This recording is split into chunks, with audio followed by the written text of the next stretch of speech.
Okay. Everything going back there? Okay. Everybody can hear? Okay. Okay. Now, I've kind of rearranged some things. I started thinking, what I'm going to be doing now, I will go ahead and we will kind of look at the psalm. We'll kind of read the psalm through. Then we'll come back and I'll kind of break in and show you where, what verses or what ideas or concepts I want to emphasize.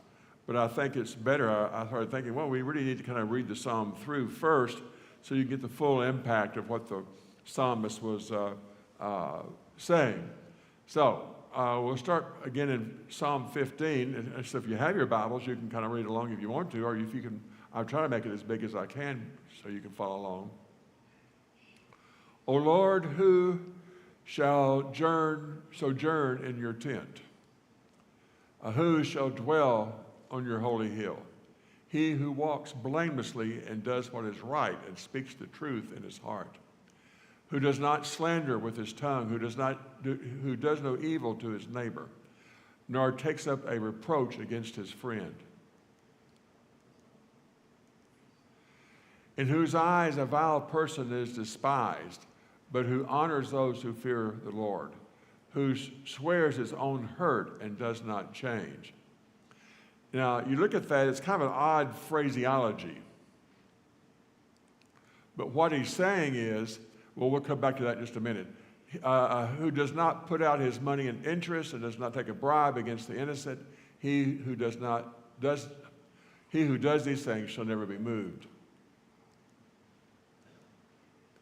Now, I wanted to stop there because it kind of make this clear.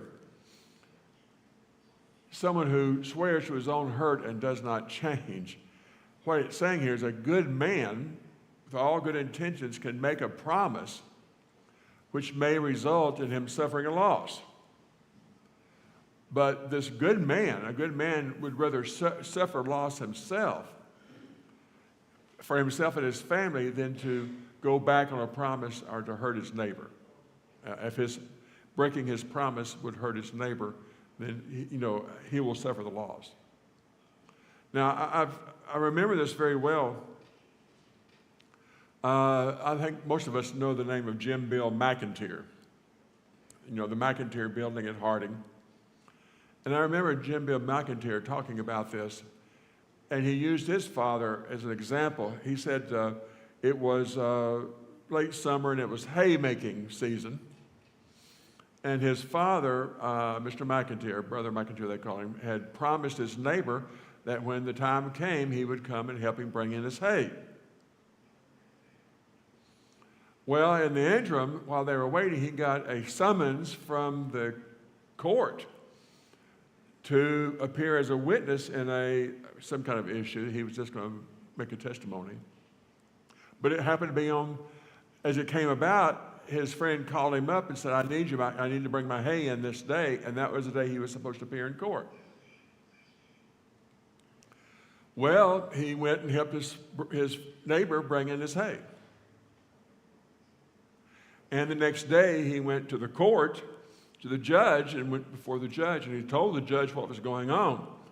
He said, Judge, I'm sorry, I know I was, summoned to be here to testify on yesterday, but it said, here's what happened. I made a promise to my neighbor, and I felt I had to keep my promise to my neighbor. And the judge said, anybody who would do that, this court has no argument with.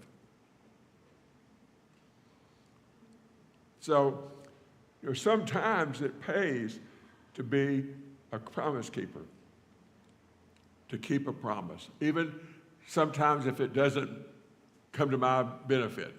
It may take something from me. It may cost me something. But I still want to keep my promises. Okay. Who does not put his money at interest and does not take a bribe against the innocent. He who does these things shall never be moved. This is the word nesek, interest on a debt, usury. And people have asked, well, what's the big deal? Well, interestingly enough, it's derived from this word, dasak, which means to strike with a sting as a serpent or a scorpion. To bite, figuratively, to oppress one with an interest on a loan, to lend upon usury. I don't know if you've ever gotten, or maybe some of us at some time have gotten into bad debt, and we know what it can feel like. It can be a sting. So this is why God told his people, don't charge your brother interest, usury. Now, that didn't go for the Gentile. They could charge Gentiles interest, and did. And that's why a lot of times they got in trouble. Well, I say got in trouble. They were not well appreciated. But they were, in a sense, it's one of these stories that how things can rebound upon you. In the early Middle Ages, of course, the Catholic Church really kind of made the Jews the scapegoat. They called them the Christ killers. And the Jews then were driven into little communities. They had to wear special clothes. They had to pay special taxes on everything. They had to live in these closed communities, which, interestingly enough, the very first, from what we can tell historically, the very first were the people in Venice put all their Jews on an island. And they had to stay there. They could not come out at night. They were limited on what they could do. They had to pay special taxes. And by the way, that island had been an island that was abandoned, but at one time it was an island that was their foundry. And the Italian word there for foundry was ghetto. So that's the very first ghetto. That's where that idea comes from. From then on, that word kind of spread, and the Jews were put into ghettos. And then, of course, later on, other groups would be often confined to ghettos. Now, the Jews then were not permitted to do this, they weren't permitted to do that, or whatever. Sometimes all they could do was loan money. Now, under the Catholic Church followed this. The Catholic Church said, you cannot make other Christians, you should not make other Christians pay you interest.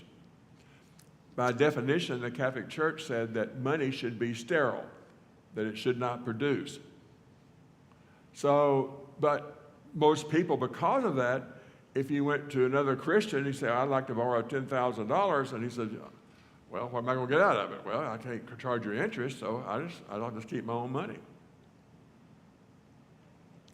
So what they had to do then is go to the Jews, because the Jews wouldn't lend them money. But sometimes at very high interest, 25%, 35%. There have been cases where they were charging as much as 60% interest. Now, of course, the Jews also ran the parliament.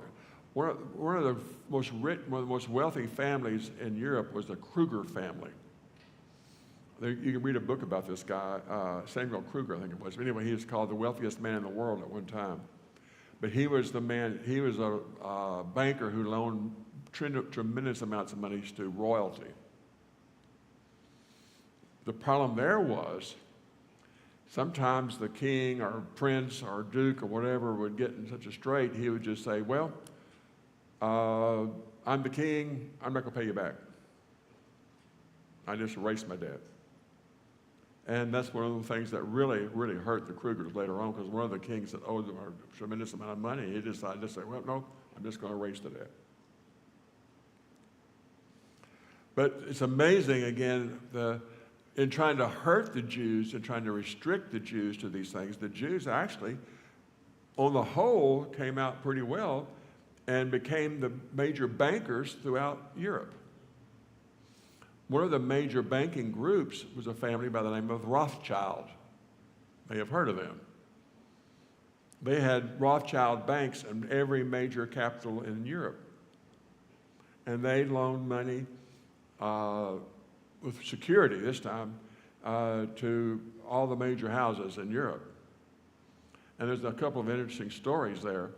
That one of them was when you've heard of the name Benjamin Disraeli, who became Prime Minister of England.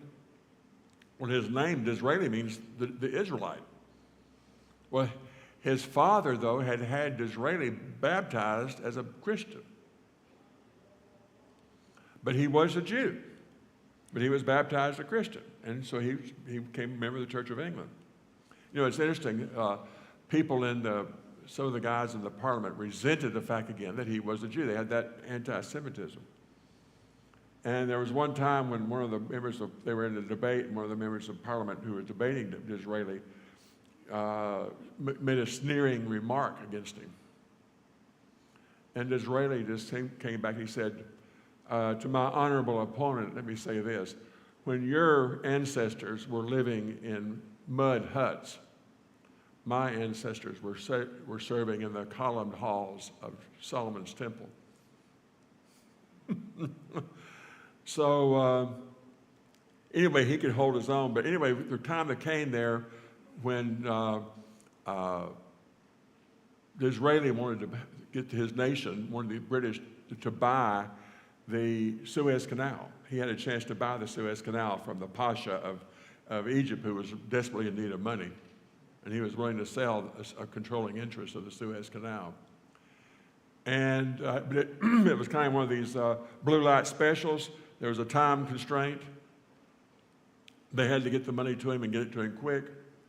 And Disraeli went to the head of the Bank of England. It's like 20 million pounds. I mean, it was a lot of money they had to come up with almost immediately. And he went to the Bank of England. The chairman of the Bank of England said, no, he didn't think the British needed the Suez Canal anyway. So he wouldn't give it to him. And so he said, well, what are you going to do? Disraeli, if you're going to buy he said, I'll do what Christians have always done for centuries. I'll go to the Jews. And one of his best friends happened to be a man by the name of Rothschild, who ran the Rothschild Bank there in London. And he sent word to Rothschild. He said, I need 20 million pounds. I need it now. And Rothschild sent him the money. And he bought the controlling interest in the Suez Canal for the British government. So here you go. The other interesting incident, again with the Rothschilds, after World War, it was after the Franco-Prussian War. I don't know if you remember that, ended around 1880. And the Prussians or Germans had gone to war against the French. And the French bought it. I mean, they were just trampled. And the Prussians said, we'll end the war when you pay a war indemnity. And they gave them like 100 million francs or something like that. It was an enormous amount of money that they would have to pay the Prussians to end the war. And the French were like, what in the world are we going to do to raise this money? And so they went to a man by Baron Rothschild and the Paris Rothschilds, the French Rothschilds. And he went with them to meet with the Germans. And the Germans said, well, you're going to come up with the money? And they said, well, we want to pay it out. And they said, well, what kind of security do you give? And Rothschild said, I'll back the loan. Personally. 100 million. I'll back the loan. And the Germans accepted it. And that's what you call economic power. So, I mean, they tried to suppress the Jews, but again, sometimes you wonder, good Lord sometimes blesses people like that. You know, they said, if you bless them, I'll bless them. If you curse them, I'll curse you.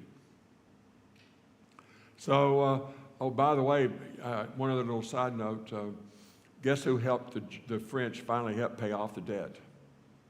By coming up with a way of helping them make clean beer or clean wine and clean meat, a man by the name of Louis Pasteur. So anyway, it's interesting how these things tie in together. Well, anyway, I'm giving you some background here about usury. Well, of course, today we still have ideas about this, and some places you go, they can charge you terribly high interest rates if you're not careful. So, any questions then about usury? You can see why God was telling his people, don't charge each other. The Gentiles you can take care, but not yourself, not your brothers. Any questions? Okay.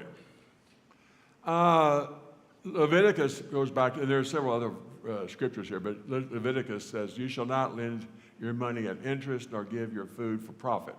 I am the Lord your God. So, don't do that. Don't oppress your brother. Then it also says, do not, and does not take a bribe against the innocent. Exodus 23:8, and you shall take no bribe, for a bribe blinds the clear-sighted and subverts the cause of those who are in the right. Well, we know what, even today, taking bribes is a very, very serious crime, to do something like that, to take a bribe. And as it says, it closes it, it blinds the eyes. The person knows what's right, but he takes the money and does the opposite. He does not do what's right because of the bribe. And so there have been a lot of scandals through the years. We know about people who have been caught taking bribes or money under the table or influence money or whatever.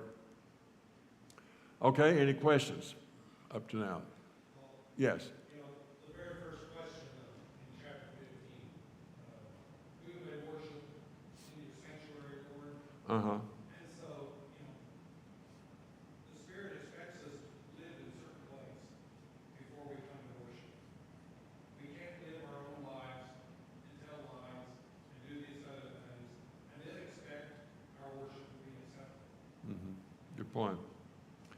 We're come to Christ and come to the Lord and confess our sins so that we can worship him acceptably. So I think that's a good point. We want to be in good with the Lord, is what we're saying. We need to always be willing to confess to our God our failings. Okay? Any other comments? Okay? Psalm 16, in Hebrew, a miktam, a poem of David. Preserve me, O God, for in you I take refuge. I say to the Lord, you are my Lord. I have no good apart from you. The Lord is my chosen portion and my cup. You hold my lot. My portion has fallen for me in pleasant places. Indeed, I have a beautiful inheritance. That's why I chose this picture. It has fallen to me in pleasant places. I bless the Lord who gives me counsel. In the night also my heart instructs me. I have set the Lord always before me. Because he is at my right hand, I shall not be shaken. Therefore my heart is glad, and my whole being rejoices. My flesh also dwells secure. I have right hand highlighted because we're going to come back to that. You make known to me the path of life. In your presence there is fullness of joy. In your right hand are pleasures forevermore. Okay, let's see what we can break out here. I have set the Lord always before me, because he is at my right hand. I shall not be shaken. Right hand was a very important concept. You'll see it again and again and again, not only here but throughout the Old Testament scriptures. Here's a little background for you. Come on. In Hebrew, it's yamin, the right hand. The right hand was the hand of strength. The majority of people were right-handed. Okay?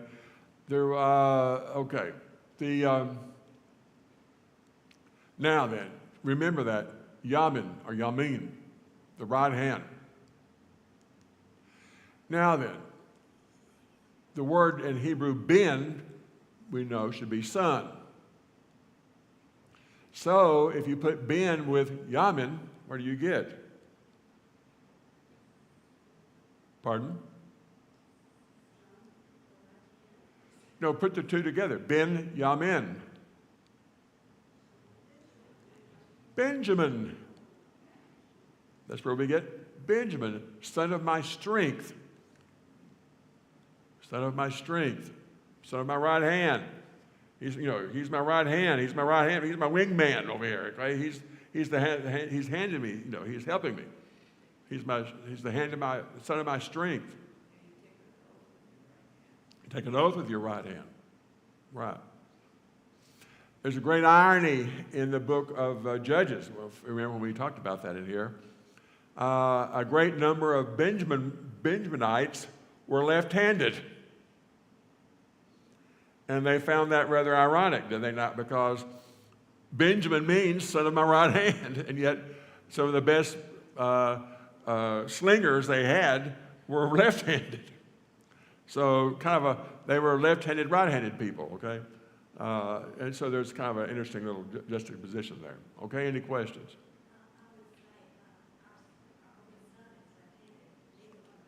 Uh-huh.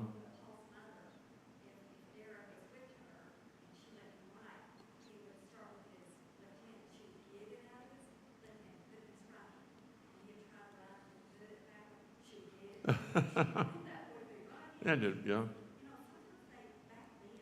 Mm-hmm. Yeah. Oh, yeah, yeah. Left-handed people were looked down on. That's right. You know why? In Latin, right is dexter, or it's dexterous. In Latin, left is sinister.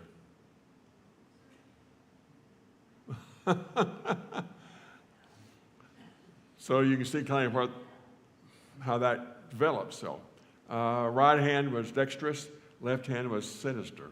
So they were kind of, uh-oh, I just lost my ring here. Well, where did it go? Did it fall on the floor? You waiting? Yeah, it just slipped off. Well, he just got divorced, y'all. He must have rose. Well, maybe when I stand up, it'll show up. I'll wait until I show up. Well, I've lost weight and my hands have gotten smaller. So I put a guard on my other ring. I haven't put a guard on that one yet. Okay, I'll look for it in a minute. That was strange. Okay, therefore my heart is glad and my whole being rejoices. My flesh also dwells secure. For you will not abandon my soul to Sheol, nor let your Holy One see corruption. Now, what is Sheol? Well, the unseen world, the grave. You said, sometimes I translated hell, but really hell is not a very good translation there. They didn't really have a concept of what we have, hell. They just had the grave, the dark place, the unseen place there. Peter says this. David says, about this, Peter says that he quotes, what I'm saying is Peter in his sermon quotes David, this statement, you will not let your Holy One see corruption. Paul in Acts 13 says the body of David decayed, but the body of Christ was raised. And he quotes the same scripture, that your Holy One will not see corruption. So that was, again, an important concept that, again, way back here, you wonder if David is singing this or, putting this in his psalm, but one of the things, again, you wonder, did David know what he was saying? Did he really understand this? That's why later on Peter would say that the people like this longed to look into sometimes what they were saying. They knew they had to say it. This is what God had told them to say through inspiration, but maybe they didn't always comprehend the ultimate seriousness of this and what it was going to make, how it was going to be used later on. Pardon? Prophetically, yeah. So they were making prophetic statements, but they themselves maybe didn't always understand exactly what was intended by this. And this is another one of the things, as we're going through the Psalms were just full of things like this, of prophetic statements and insights, as we will see. Probably more than almost any other book in the Old Testament. Okay, Psalm 17, 6 through 8. I call upon you, for you will answer me, O God. Incline your ear to me. Hear my words. Wondrously show your steadfast love. Remember, we've talked about that already. Steadfast love, loving kindness, hesed. O Savior of those who seek refuge from their adversaries at your right hand. So here you go again. Keep me as the apple of your eye. Hide me in the shadow of your wings. Have you ever heard the expression, the apple of your eye? Keep me as the apple of your eye. Hide me in the shadow of your wings. The first English usage of this term, apple of your eye, was in Wycliffe's Bible between 1382 to 1395. And then every Bible thereafter, the Tyndale Bible, then the King James Bible, then everybody else has followed suit. Apple of your eye. In Hebrew, it's Yison. It means literally the little man of the eye, the pupil, the ball of the eye, or the center of the eye, the center of your attention. You know, what you focus your attention on is through the center of the eye. So from that idea, from this center point of the eye, they came up with this. But they didn't use the term apple. Apple didn't come to us until the Latin Vulgate. In the Latin Vulgate, when they talk about Genesis, the tree of good and evil, in Latin it's bonum, good, et malum. Malum is evil. But it's malum, and then apple is malum. Can you see the thing? There's a play on words here in a way. So from this, the similarity of evil and apple, this is where the tradition of saying that Eve picked an apple from the tree of life. It was nothing like that. We don't know what fruit it was. It may have been a special fruit. But our tradition of saying that the apple was the tree of life fruit is from the Latin Vulgate. This similarity of the word evil to the word apple. Okay? Comprehend, everybody? Get that over with here. It shows you how these things develop sometimes. It's just a strange juxtaposition of words, or similar sounding words that develops. It's other places. Keep my commandments and live. Keep my teaching as the apple of your eye. Zechariah, for thus saith the Lord of hosts, after his glory sent me to the nations who plundered you, for he who touches you touches the apple of his eye. Deuteronomy, he found him in a desert and in the howling waste of the wilderness. He encircled him, he cared for him, he kept him as the apple of his eye. So this expression, even in the Hebrew, they were still using this idea of them centering in on this special arrangement. Well, the apple of his eye was picked up by Shakespeare in two of his plays, Midsummer Night's Dream and Love's Labour's Lost. He mentions someone being the apple of their eye. And Sir Walter Scott, in his book or poem, Old Morality, uses the term apple of their eye. So this has become a very common expression then, down through the centuries. but it starts in the Old Testament as a translation, as we said, from the Hebrew. Okay? Any questions? Psalm 18 has a long introduction. To the choirmaster, a psalm of David, the servant of the Lord, who addressed the words of the song to the Lord on the day when the Lord rescued him from the hand of his enemies, from the hand of Saul.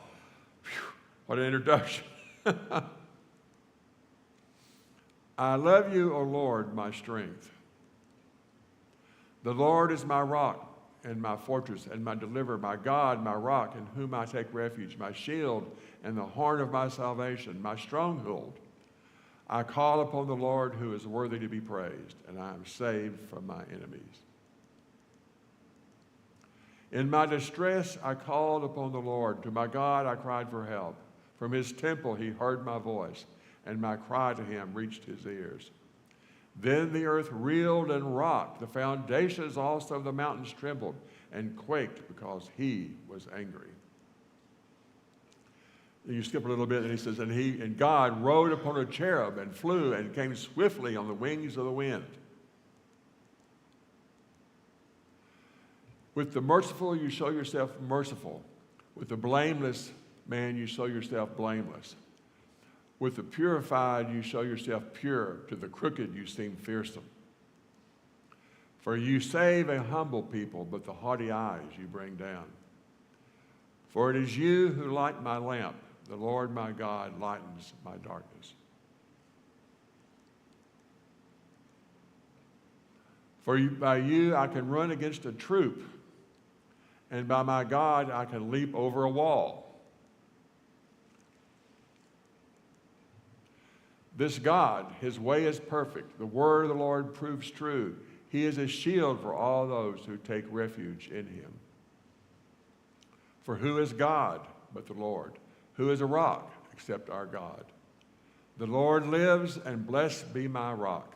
Exalted be the God of my salvation. For this I will praise you, O Lord, among the nations, and sing to your name. Great salvation he brings to his king, and shows steadfast love to his anointed, to David and his offspring forever. Okay, now let's go back and kind of unpack this few verses here. The Lord is my rock, my fortress, my deliverer, my God, my rock, in whom I take refuge, my shield. In Hebrew, the word shield is magen, a shield or protector. That has been anglicized until mogen. Ever hear the word mogen? Mogen David wine. Mogen David simply means, Mogen David was the shield of David. So if you ever remember Mogen David wine, well, it just means shield of David, Mogen David. And of course, the famous Star of David is usually used as on that shield.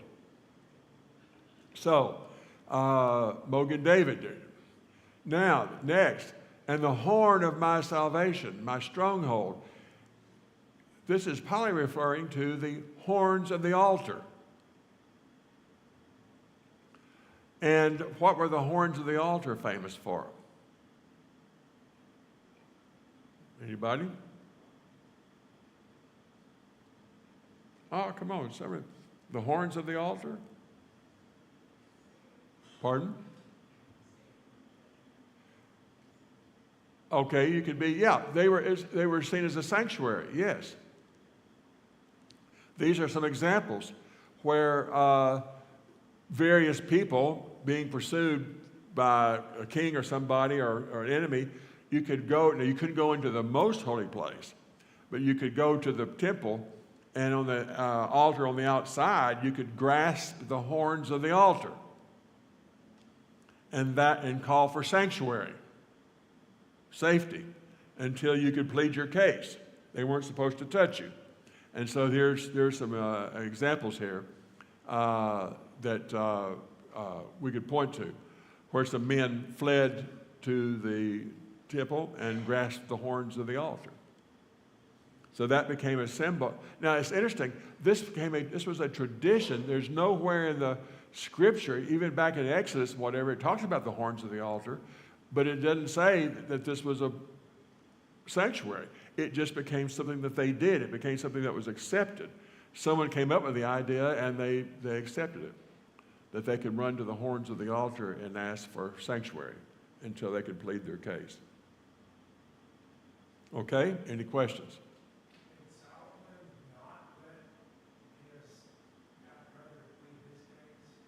Yeah, there are a couple of cases also I just put a couple up there, but where one of the guys went to the horns of the altar and the king didn't buy it, didn't honor it, and had him killed anyway. Pardon now? Job? Not Job. Joab?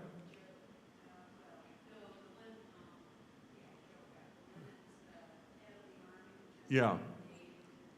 Yeah, I think that was Joab, yeah. So, yeah, he was the one, I think, that went and tried to grasp the horns of the altar, and they pulled him off of it and killed him. That's not going to work this time. So that wasn't a law, Just tradition. You know, it was not a law, it was just tradition, yes. I call upon the Lord who is worthy to be praised. I am saved from my enemies. He, God, rode upon a cherub and flew, and he came swiftly on the wings of the wind. All right, before I go far, what's cherub? Pardon?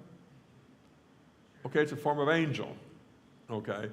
It's not, biblical cherubs are not these little chubby naked babies you see in Renaissance paintings, okay?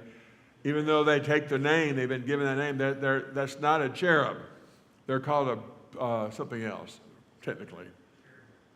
It starts with a P, a punta, something like that. It's a more technical name for them. But they've taken the name, they've been called little cherubs, but they're not.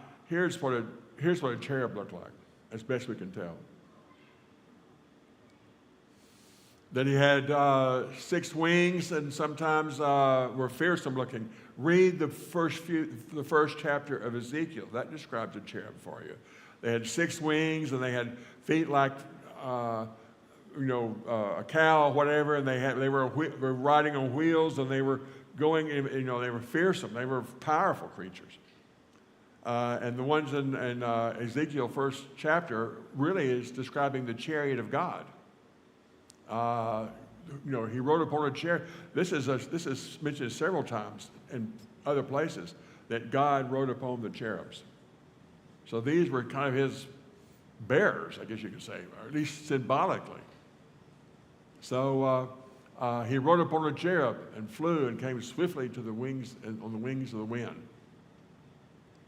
So it's just a beautiful concept that they're talking about here, that God has these angelic figures that surround him and bear him and, to add to his majesty and his power. Okay? So when you see this in the different places, they talk about little cherubs. So that's just not what the Bible's talking about. Okay? It's a whole different concept. Developed during the Renaissance. Okay? Any questions?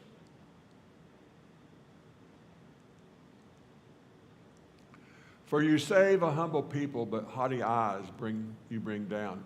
For it is ye who lights my lamp. The Lord my God lightens my darkness. This ties in famously with Psalm 119, 105, one of the most famous verses in the Old Testament, one of the most beautiful. Your word is a lamp to my feet and a light to my path. We'll be talking more about that down the road when we get there. But beautiful concept. God enlightens us. He shows us the way. His word guides us. This God, his way is perfect. The word of the Lord proves true. He is a shield for all those who take refuge in him. For who is God but the Lord, and who is a rock except our God? The word there is sur, a cliff, sharp rock, generally a rock or a boulder, figuratively a place for refuge, to hide in the rocks. So I put one of the biggest rocks I could think of, Half Dome there in Yosemite National Park. That is one big chunk of rock, okay? So God is our rock upon whom we can stand. And remember that we learned this as a kid. Where do you build your house? Upon the rock. So God is our rock. The Lord lives, and blessed be my rock, and exalted be the rock of my salvation. There's a tie-in here also, the rock of my salvation. 1 Corinthians 10:4, and all drank the same spiritual drink, for they drank from the spiritual rock that followed them, and the rock was Christ. He's saying then that in the Old Testament, that rock that gave them water, and that they would come to, occasionally he would open up another rock, that rock was symbolic of Christ. Christ was pouring out the blessings on them. So he's tying Christ in here to that situation. So again, the Psalms are just ripe with all kinds of New Testament illustrations and allusions here. Okay, any questions? For this I will praise you, O Lord, among the nations. And here's a word you can learn, goyim. Unless you're Jewish, that's what you are. You're a goyim. You're a Gentile. You're one of the nations. Okay? Goyim. Im being plural. We're the Gentiles. Goyim or goy, G-O-Y, is singular. But goyim, they usually refer to the goyim, the nations, the Gentiles. Great salvation he brings to his king. He shows steadfast love to his anointed, to David and his offspring forever. Okay, any questions before we go to the next one? Psalm 19. A Psalm of David, again, a wisdom psalm, Psalm 19. I'll put this in one of my top 10. The heavens declare, this is one of the most famous openings. The heavens declare the glory of God, and the sky above proclaims his handiwork.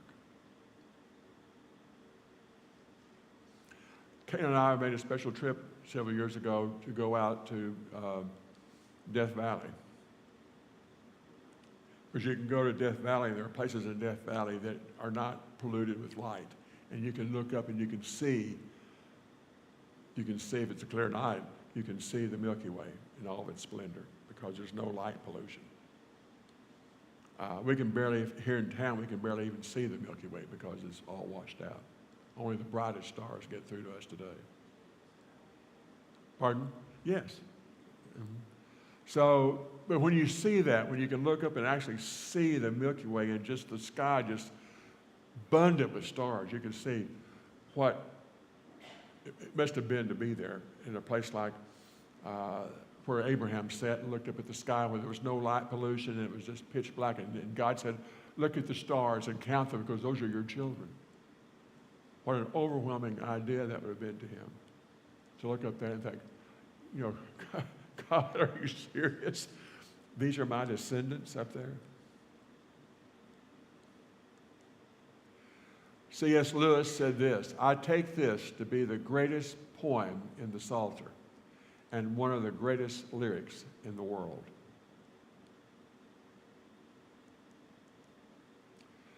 Day to day pours out speech, and night to night reveals knowledge. There is no speech, nor are there words whose voice is not heard. That's a beautiful idea. You don't care what language you speak. All you got to do is look up, and the sky should speak to you. It should tell you something. There's something magnificent going on here.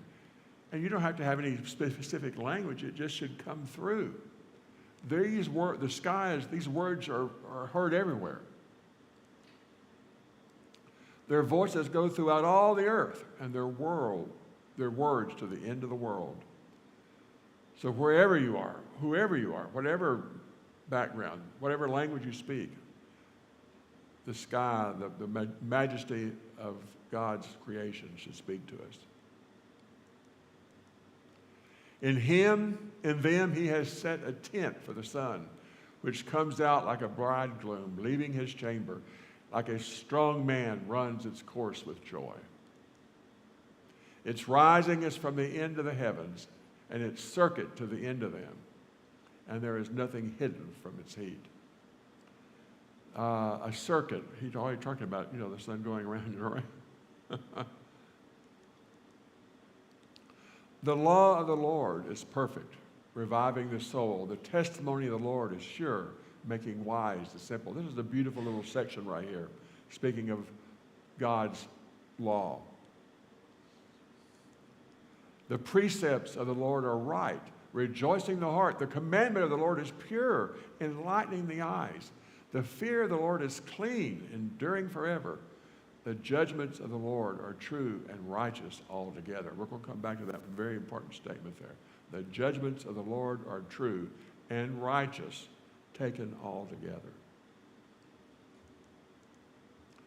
More to be desired than gold, even much fine gold, sweeter also than honey, and the drippings of the honeycomb. Moreover, by them is your servant warned, and in keeping them there is great reward. Who can discern my errors? Declare me innocent from hidden faults. Keep back your servant also from presumptuous sins. Let them not have dominion over me. Then I shall be blameless and innocent of great transgression. Let the words of my mouth and the meditation of my heart be acceptable in your sight, O Lord, my rock and my redeemer. What a beautiful psalm. Just full of concepts. The heavens declare the glory of God. The sky above proclaims his handiwork. Acts 14:17. Yet he, God, did not leave himself without witness, for he did good things by giving you rains from heaven and fruitful seasons and satisfying your hearts with food and gladness. Again, these things testify to God's care for us. Romans 19 through 20. For what can be known about God is plain to them because God has shown it to them.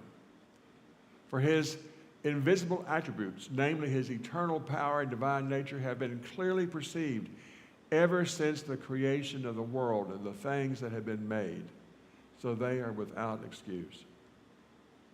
These people sadly who worship the created idols, this is what Paul is saying. There's so much greater out there. They should not have missed it. They should not worship the created. They should worship the hand behind that. There's something behind what you're saying. So they are without excuse. I'm so sad sometimes that we don't sing this song more often. Do you remember this song, The Spacious Firmament on High? Beautiful song, as we're going to see here, because it follows this right along. The spacious firmament on high with all the blue ethereal sky, and spangled heavens a shining frame their great original proclaim. Though the unwearied sun from day to day does his creator's power display, and publishes to every land the work of an almighty hand. Oh, it's so good. Soon as the evening shades prevail, the moon takes up the wondrous tale, and nightly to the listening earth repeats the story of her birth. Whilst all the stars that round her burn and all the planets in their turn confirm the tidings as they roll and spread the truth from pole to pole. What though in solemn silence all move round the dark terrestrial ball. What though nor real voice nor sound amid their radiant orbs be found. In reason's ear they all rejoice and utter forth a glorious voice, forever singing as they shine, the hand that made us is divine. this Joseph, I don't know who he was, Addison, but he was hitting it that day, wasn't he? When he wrote this in 1712. The tune we sang was by Haydn. But this guy was really on the mark and coming out with this beautiful song. And I just wish we could sing it more often because it is so powerful. So very, very powerful to remind us what's out there. Any questions?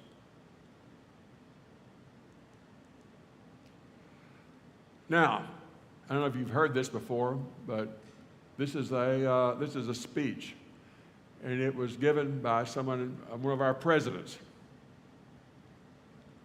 Fondly do we hope and fervently do we pray that this mighty scourge of war may speedily pass away. Yet if God wills that it continue until all the wealth piled by bondsmen's 250 years of unrequited toil shall be sunk, and until every drop of blood drawn with the lash shall be paid by another drawn with the sword. As was said 3,000 years ago, so still it must be said. The judgments of the Lord are true and righteous altogether.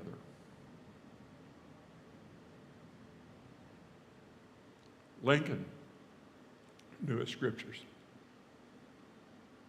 This was in his second inaugural address. That's how it concluded.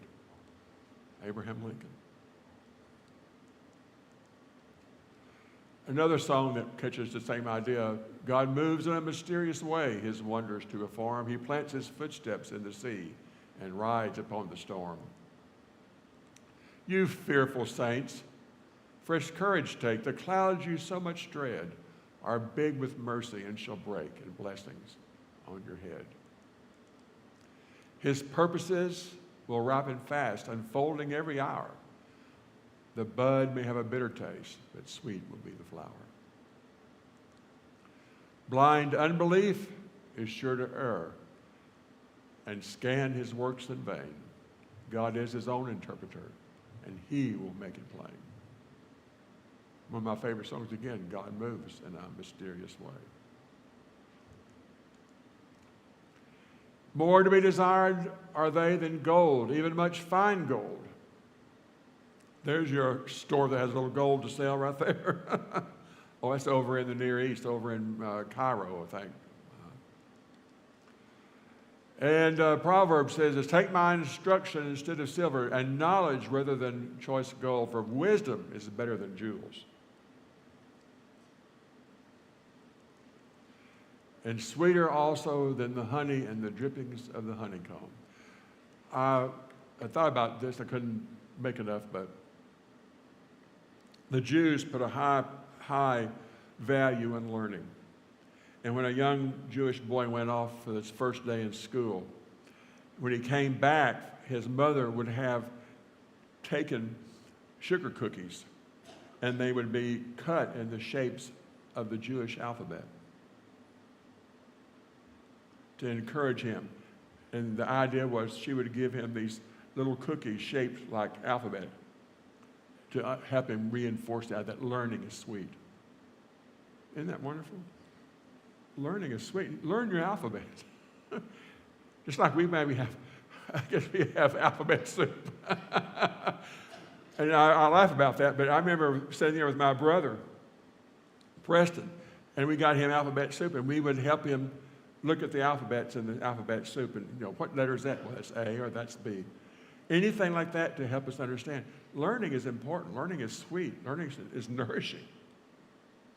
So, sweeter than honey and the drippings of the honeycomb. Keep back your servant from arrogant sins. Let them not have dominion over me. Then I will be blameless and innocent of great transgressions. Have you ever heard the expression sinning with a high hand? That's a Jewish term, like arrogant sins or presumptuous sins. It really means sinning with a high hand. For the longest time, I didn't realize what that was. And then it finally dawned on me. Did you ever watch the Danny Thomas show, Uncle Tanous from Lebanon? Remember what he would do when he was showing you contempt? If he didn't like what you did, he'd go, eh. That's what they're talking about. That's what the Jew. If they didn't like you, if they thought what you said was stupid, it's sitting with a high hand. It's like turning to God and saying, God, I know what you're telling me, but to you. I mean, I don't care. So that's the idea, sitting with a high hand. And don't do that. God doesn't like to be, face people with arrogant or presumptuous sins, where you just say, I don't care what you say, God, I'm going to do it anyway. Okay, maybe it's an idea. So let the words of my mouth, instead of having arrogant sins and sitting with a high hand, let the words of my mouth and the meditation of my heart be acceptable in your sight, O Lord, my rock and my redeemer. So it's about that time. Any questions, comments?